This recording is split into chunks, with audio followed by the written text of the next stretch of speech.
కానీ ప్రజలు ఎప్పుడైతే నిరసన చెప్పారో మేము వెనుకకు తగ్గాం. కరెక్ట్ కాదు, వాళ్ళని కాదని మనం వాళ్ళ కోసమే చేస్తున్నాం, మనకెందుకు అని మనం నగర మంత్రులు నగర ఎమ్మెల్యేలు అందరం కూడా పోయి సార్ని అడిగితే వద్దు ఆపేయండి అన్నారు కేసీఆర్ గారు. That is commitment.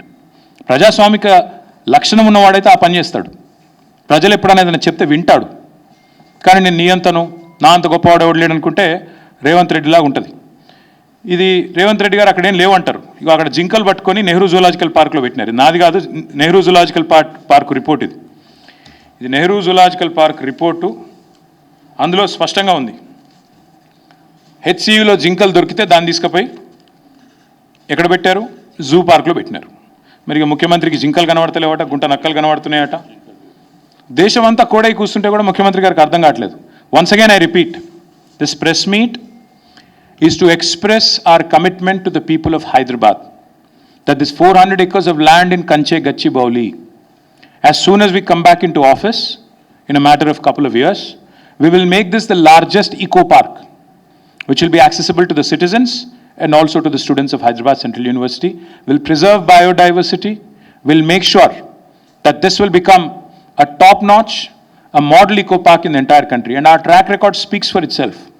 We are a government, BRS government, which had ensured that the highest green cover growth in the entire country happened in a decade during our tenure. So that's our commitment to environment, and that's our commitment to the cause. And I appeal once again to the real estate companies which are eyeing this land. Please don't find fault with us later. We are saying it clearly ahead of time. Please do not participate in the auction. That land belongs to the future of Hyderabad. Please do not buy an inch. If you are going to invest money, you will be losing it. And please do not blame us. Please do not, say that there is a policy change later. We are extremely clear, and this is the commitment of Honorable KCR Garu, who is basically the founding father of Telangana in a way. So it's his commitment, it's his word, it's our party's policy decision. Thank you.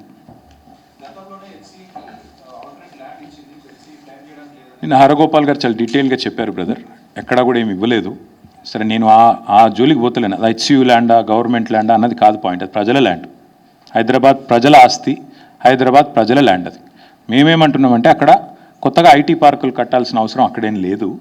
మీరు కడుతున్నారు కదా 4th సిటీయో 420 సిటీయో, అందులో కట్టండి, అందులో IT పార్కులు కట్టండి, అందులో మీరు చెప్పినవి అన్నీ చేయండి. స్కిల్స్ సిటీలు ఇంకేదో కడతా అన్నారు కదా, అవన్నీ కట్టండి. మేము వద్దంటలేదు కదా. మేము 14,000 ఎకరాలు వడ్డిచ్చిన విస్తరలాగా మీ చేతిలో పెట్టినాం, మంచిగా చేయండి, అందులో మేము వద్దంటలేదు. We are welcoming economic activity and progress, but at what cost?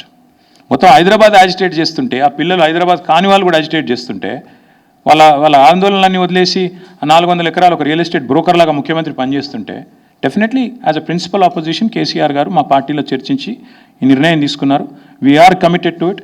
ఈ 400 ఎకరాలని కాపాడే బాధ్యత మాది. హైదరాబాద్ ప్రజలకు ఇది మా వాగ్దానం.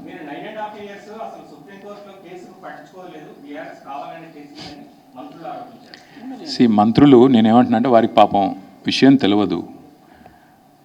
గవర్నమెంట్ వాళ్ళది వచ్చింది డిసెంబర్లో, కోర్టు తీర్పు వచ్చింది బహుశా మార్చిలో అనుకుంటా, 3-4 నెలల్లో. ఆ 3-4 నెలల్లో హియరింగ్ కూడా కాలే.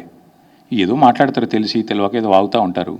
ముఖ్యమంత్రి గారు మెప్పు పొందడం కోసం 20% కోసం 30% కోసం మాట్లాడేటోళ్ళ గురించి మాకు పెద్ద ఫికర్ లేదు. We're concern about the future of Hyderabad.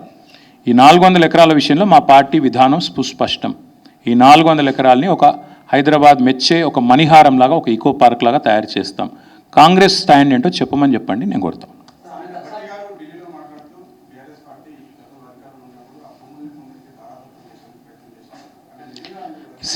అధికారంలో వాళ్ళు ఉన్నారు, వాళ్ళు ఎవరికి దారాదత్తం చేశాం? ఇది గాలి మాటలు మాట్లాడి గాలి మోటార్లో తిరిగి ఇట్లా పోతారు వీళ్ళు. ఎప్పుడో ఏమన్నా అంటే ఎన్ని రోజులు మాట్లాడతారు ఈ గాలి మాటలు? ప్రభుత్వంలో ఉన్నారు, బాధ్యతగా పనిచేయండి, వాళ్ళు దగ్గర పెట్టుకొని పనిచేయండి. ఎందుకు ఎన్ని రోజులు ఈ గాలి మాటలతో టైంపాస్ చేస్తారు? ఎవరికి దారాదత్తం చేశాము?